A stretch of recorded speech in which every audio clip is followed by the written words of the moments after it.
Hello everyone. I hope आप सभी अच्छे होंगे। और मेरी ये फर्स्ट वीडियो है इस चैनल पे। मैं बहुत सोचता था कि मैं वीडियो बनाऊं और आप लोग के साथ कुछ शेयर करूं नॉलेज। तो मैं एक वीडियो लेके आया हूं, how to clear C TET और सी जी टेट। जो भी स्टूडेंट्स होंगे जो प्रिपेयर कर रहे हैं सी जी टेट और सी टेट के लिए, तो उनके लिए हेल्पफुल होंगी। जो पहली बार दे रहे हैं उनके लिए तो बहुत खास कर इम्प्रूव हेल्पफुल होंगी। उनके मार्क्स बहुत आसानी से इम्प्रूव हो सकते हैं। और जिनके कई अटेम्प्ट्स होने के बाद या एक दो अटेम्प्ट्स होने के बाद भी सी टेट या सी जी टेट नहीं क्लियर हुआ है, उनको अपने तैयारी में कुछ पॉजिटिव इम्प्रूवमेंट्स लग सकते हैं या इनकरेजमेंट मिल सकता है मेरी इस वीडियो को देख के। तो लेट्स स्टार्ट।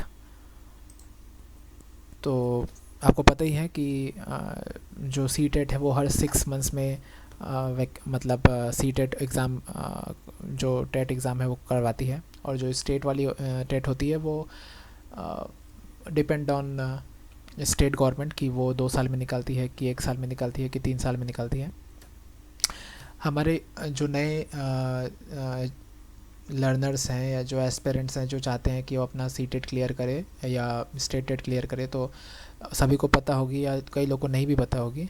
तो टोटल 5 सब्जेक्ट्स होते हैं और 150 मार्क्स का होता है। और पासिंग मार्क्स 90 या 82 होता है सी टेट में। या कोई आप स्टेट टेट दे रहे हो तो 90 मार्क्स तो यू आर कैटेगरी के लिए होती है। पर जो 75 मार्क्स है सी जी टेट के लिए वो वेरी कर सकती है स्टेट टू स्टेट।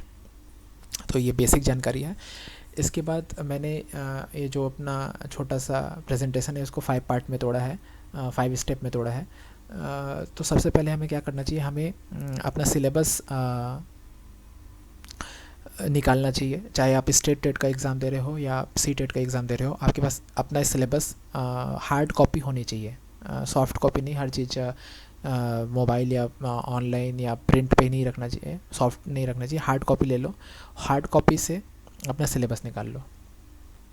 सिलेबस आपको पढ़ा हुआ होना चाहिए, आपको पता होना चाहिए कि ये टॉपिक आपके सिलेबस में है या नहीं। तो जितने भी सब्जेक्ट्स हैं, जो भी आप सब्जेक्ट ऑप्ट करना चाहते हैं, लैंग्वेज में एक ऑफ मतलब आपके पास एक प्रेफरेंस होता है या टॉप आपके पास एक अथॉरिटी होती है कि आप कौन सा लैंग्वेज चूज़ करना चाहते हैं। तो सबसे पहले आप सिलेबस पढ़ लो। उसके बाद अगर आप कोर्स लेना चाहते हो तो वो आपके ऊपर है पूरी तरह। पर मैं समझता हूँ कि कोई भी सी टेट या स्टेट टेट निकालने के लिए आपको कोई अलग से कोचिंग लेने की आवश्यकता नहीं है। यूट्यूब से आप प्रिपेयर कर सकते हैं। जो लोग की कंसिस्टेंसी उतनी अच्छी नहीं है, वो चाहते हैं कि किसी एजुकेटर के अंडर में तैयारी करें, तो वो कंसिस्टेंसी मेंटेन करने के लिए एजुकेटर्स के साथ एक कोर्स में इनरोल होकर भी तैयारी कर सकते हैं। पर जो वीडियो मैं बना रहा हूँ अभी, उस पर आपके आगे आने वाले स्टेप्स में जो किसी कोर्स में इनरोल भी हैं वो भी इसका फ़ायदा उठा सकते हैं। कैसे, हम आगे देखते हैं। तो जो एजुकेटर से नहीं पढ़ रहे हैं वो यूट्यूब से अपने अपने सब्जेक्ट्स के लिए एक एक एजुकेटर्स आप पिक कर लें। मैं अभी बताने वाला हूँ कि मैंने कौन कौन से एजुकेटर से पढ़ाई की थी। तो सबसे पहले मैं पेपर 2 की तैयारी कर रहा था, स्टेट टेट और सेंट्रल टेट के लिए। तो सबसे पहले मैथ्स के लिए मैंने लेट्स लर्न के चैनल से उदय सर को फॉलो किया था। उदय सर से मैंने सारे टॉपिक पढ़े थे। बायजू के टीचर प्रेप यूट्यूब चैनल से मैंने सुमित सर को फॉलो किया था, वहाँ से साइंस पढ़ा था उनसे। ऑल्दो मैं सारे टॉपिक कवर नहीं कर पाया था, पर आप अगर आप एक टीचर ढूंढ रहे हैं तो आप सुमित सर को एक बार सुन सकते हैं, उनसे पढ़ सकते हैं। और फिर सीडीपी मैंने कंप्लीट किया था हिमांशी मैम से। सबसे ज़्यादा मैंने हिमांशी मैम और उदय सर और नितिन सर से पढ़ा है। तो सीडीपी मैंने हिमांशी मैम से पढ़ा था। फोर्थ मैंने हिंदी पढ़ा था नितिन सर से, उनका चैनल का नाम है स्टडी 91। और इंग्लिश के लिए रानी मैम से पढ़ा था, जैसे कि कॉम्प्रीहेंशन हो गया या आपको एरर छांटना है या ऐसे सिलेबस के हिसाब से। ऐसे नहीं कि पूरा रानी मैम को हम उनके एक एक वीडियोस देख रहे हैं। ऐसे नहीं, सिलेबस के हिसाब से जो जो चीज़ें थी वो थोड़े थोड़े ग्रामर्स के हो गए, वोकैब हो गया थोड़ा बहुत या थोड़ा कॉम्प्रिहेंसन, वो सब मैंने रानी मैम से, उनका चैनल का नाम है इंग्लिश विद रानी मैम। आगे चलते हैं। इसके बाद आपने जब एजुकेटर ढूंढ लिया तो आपका सेकंड स्टेप आता है कि आप उन सिलेबस के हिसाब से उन एजुकेटर से आप उनके वीडियोस देखो और आपके थोड़े नोट्स बनाओ। तो आप छोटी छोटी 20-20 या 30-30 रुपए की कॉपी ख़रीद सकते हैं, 5 कॉपी, और आप उसमें पहले नोट्स बना लीजिए। नोट्स बनाने के बाद एक बार जब नोट्स बन जाए तो आप उसको 5 पन्ने की या 10 पन्ने की शॉर्ट नोट्स में कंसाइज नोट्स बना लीजिए, जिसको आप एग्ज़ाम के दौरान आप रिवाइज़ कर सकें। और यूट्यूब में बहुत सारे एजुकेटर्स हैं, पर मैं ये कहूँगा कि जो भी एजुकेटर्स आप चूज़ करें उनको आप होल हार्टेडली फॉलो करें। आगे बढ़ते हैं। इसके बाद जब आपका सिलेबस ऐसा करते करते एजुकेटर्स के साथ आप जब पढ़ते पढ़ते 50% सिलेबस कवर कर लें तो आपको लगाना है मॉक। यूट्यूब से आप लगा सकते हैं, उन एजुकेटर्स भी वो क्वेश्चन कराते हैं, उनके थ्रू लगा सकते हैं, या तो आप टेक्स्ट बुक जैसे प्लेटफॉर्म पे भी जाके आप मॉक दे सकते हैं, सब्जेक्ट वाइज टेस्ट और टॉपिक वाइज टेस्ट। और मॉक की गलतियाँ आपको एनालाइज करना है कि क्या गलत हो गया या कहाँ कन्फ्यूज़न रह गई, क्या नहीं बना, तो ये एनालिसिस आपको करनी है। एनालिसिस जब करेंगे तो आपको क्या है समझ में आएगा कि आपकी गलतियाँ कहाँ हो रही है, उस चीज़ को बार बार रिवाइज़ करना है।